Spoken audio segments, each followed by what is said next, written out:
Chris Scott, you have been working with innovation in London sport. What is the reason why you have focused on this? I think for us, there's a real issue if we continue to try and do the things with physical activity and sport that we've always done. We're just going to carry on getting the same results and honestly the same failures that we've had in the years that have passed. So we have a huge vision. We want to make London the most active city in the world. And the reality is that can't be done unless we choose to innovate. And that's particularly the case if we look at the different types of people that we need to get into physical activity. Sport, to a certain extent, has failed to do that in the sort of decades previously. If we really are serious about changing the perception of sport, changing the way that people choose to be active, and changing the amount of activity they're doing, we have to look at innovative new ways of approaching it.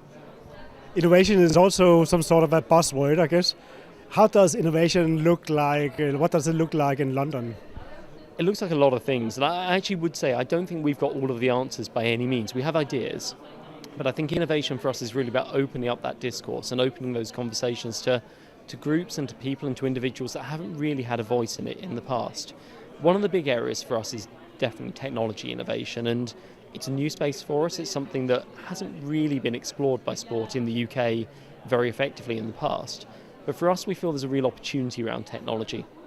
We've recently opened an initiative called the Sport Tech Hub, which is our new incubator program, which is working with startups and scale-ups that are really focused on a single technological innovation, which we think could contribute to addressing part of that issue around lower participation levels. It also means, though, looking at strategic innovation. So how do we create new solutions to existing problems, and how do we make sure that we're talking to a more representative group of people? The worst thing we could do is if we created solutions that only worked for people that are already sporty. We need solutions that work for people that aren't sporty, that don't necessarily know they can be physically active, and that we can help to integrate into their daily lives. Could you give me an example of how such a solution could look like, or what it could look like? Yeah, I mean, there's some great work we've been doing around urban sports, and that's particularly a piece that works in London because we have a very mixed urban environment. There's no point us just delivering traditional sport in the city environment. That's never going to change the landscape. We've been looking at how we take different approaches to sport. Maybe we take something like cricket, but see how it can be applied in a car park space, for instance, using what's there but adapting what we could do to take a different approach. In what way does technology play a part in this then?